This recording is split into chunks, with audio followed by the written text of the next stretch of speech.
મિત્રો કઈ પરિસ્થિતિ છે? હું તમને વારંવાર વિનંતી કરું છું કે અમારી ચિંતા ન કરો.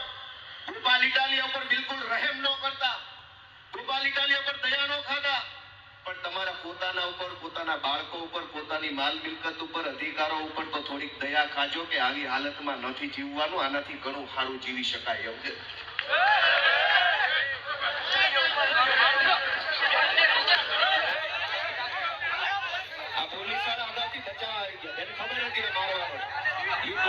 જન સમર્થન જોઈને ભાજપ અને કોંગ્રેસ બેયના પેટમાં તેલ રેડાયું અને ભાજપ કોંગ્રેસ બંને ભેગા મળીને આજે આ સભા દરમિયાન જ્યારે હું વક્તવ્ય આપતો હતો ત્યારે એક વ્યક્તિએ આવીને મારા ઉપર કશુંક ફેંક્યું. મને એવું લાગ્યું કે પથ્થરો ફેંક્યો છે, પણ પાછળથી લોકોએ જણાવ્યું કે જૂતા ફેંક્યા, ચપ્પલ ફેંક્યા છે. દોસ્તો, હું જ્યારે બોલતો હતો ત્યારે હું દારૂ અને ડ્રગ્સ ઉપર વાત કરી રહ્યો હતો.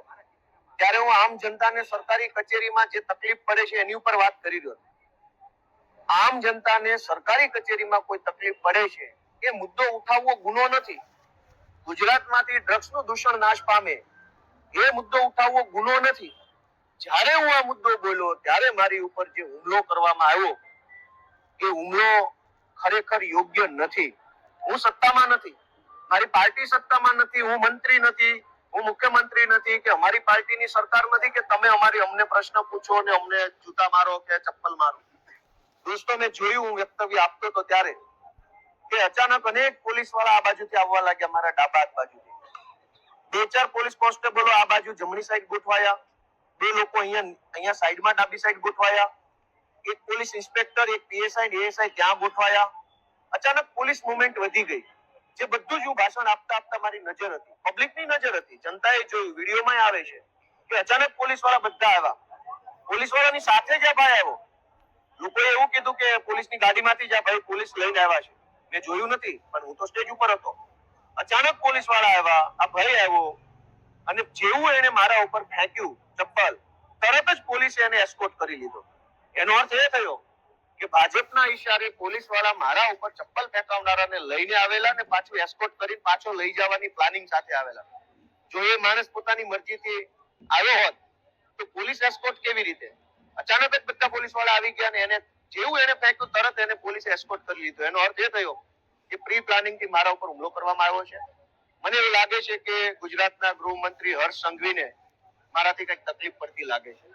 જે રીતે અમે એની સામે અવાજ ઉઠાવીએ છીએ, વિરોધ કરીએ છીએ, એના કારણે એને તકલીફ પડતી હોય એટલે પોલીસની પ્રોટેક્શનમાં ચપ્પલ ફેંકનાર વ્યક્તિને મોકલી મારી ઉપર હુમલો કરાયો છે એની હું નિંદા કરું છું.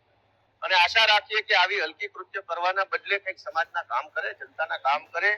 સત્તામાં ભાજપ છે, અમારી સભાઓમાં ચપ્પલો ફેંકવાથી કે પ્રશ્નો પૂછાવડાવવાથી કઈ જનતાનો ફાયદો નથી. ભાજપની સત્તા છે, અમને રોકવા હોય, અમને રાજનીતિક રીતે આગળ ન વધવા દેવા હોય તો ભાજપે અમારી સભા ડિસ્ટર્બ કરવાના બદલે જનતાનું કામ કરવું જોઈએ, જનતાને મદદ.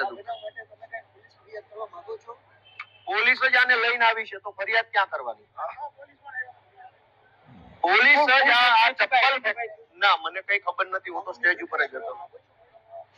પોલીસ પોતે જ આને ચપ્પલ ફેંકનારને પોલીસની ગાડીમાં લઈને આવીને મારી ઉપર ચપ્પલ ફેંકાવડાવીને એસ્કોર્ટ કરીને લઈ જતા હોય તો હવે કયા પોલીસ સ્ટેશને ફરિયાદ કરવાની? હું જનતાની અદાલતમાં ફરિયાદ કરીશ અને જનતાની અદાલતમાં ન્યાય થાય ને ત્યારે આ ગુનેગારોને સજા અપાવીશું.